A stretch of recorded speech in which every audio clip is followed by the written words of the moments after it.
Hobie? Hello?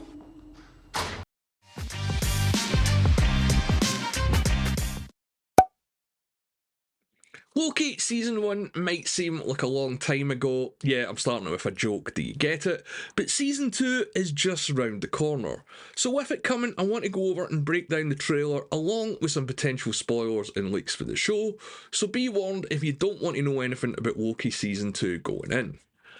But before we get to that, I just want to say thanks for taking the time to choose to watch this channel.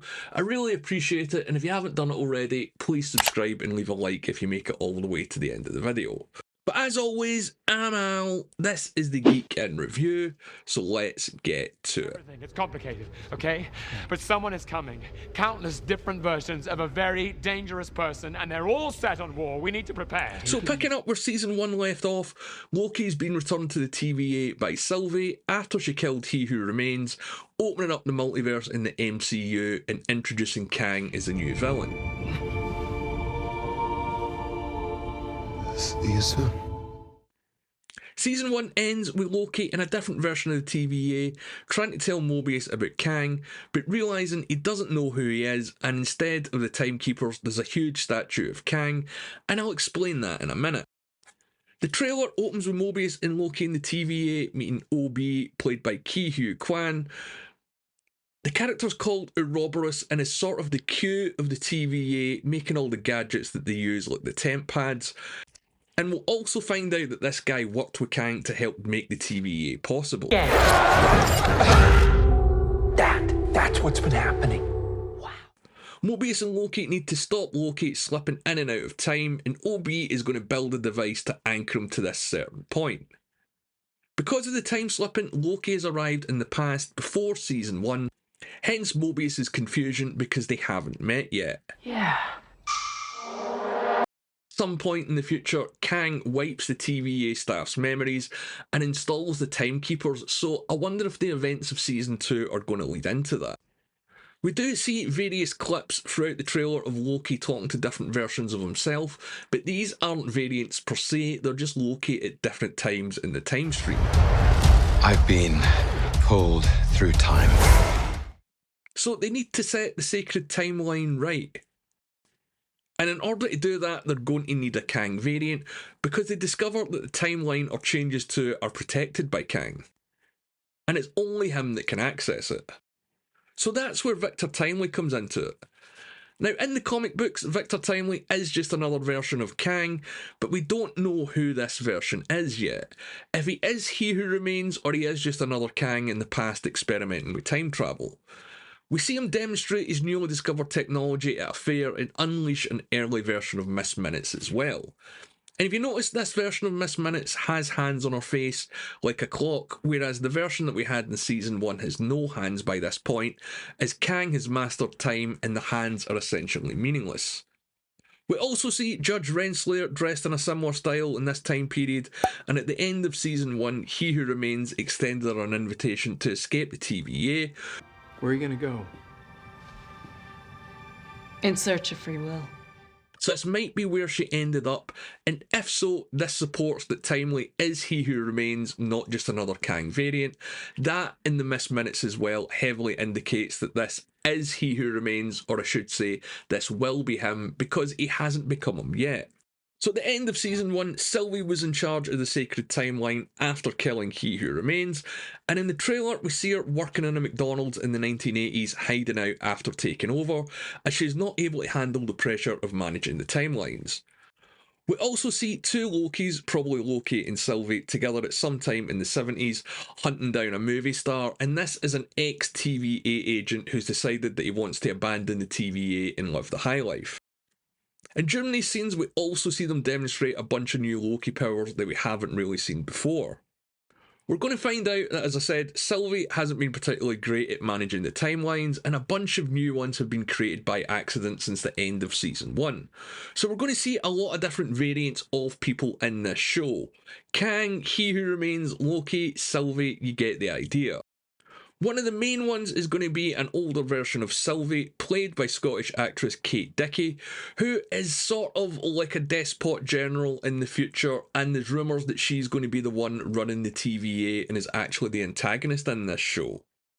So if there's an older version of Sylvie out there and this isn't a variant, it is the Sylvie that we have in season 1, is this going to be a whole arc of the need to break destiny and change time sort of thing? What do you think? Let me know in the comments below. Now, correcting the timeline is obviously going to be a major arc in this show, and we see Mobius trying to do that. There's a device called the Time Loom, which we can see him try and access wearing some sort of spacesuit, which is attached to the sacred timeline.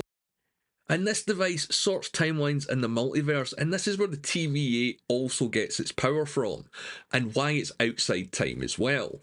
But one thing you've got to wonder, if we are going down the whole paradox and destiny route with Sylvie, is that going to be the case with Victor Timely in He Who Remains?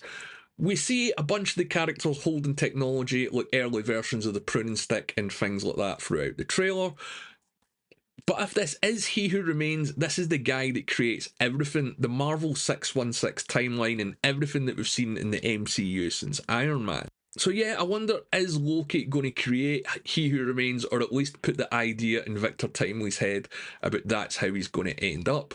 We still don't know exactly how He Who Remains met Alioth, or I should say that we haven't really seen that meeting.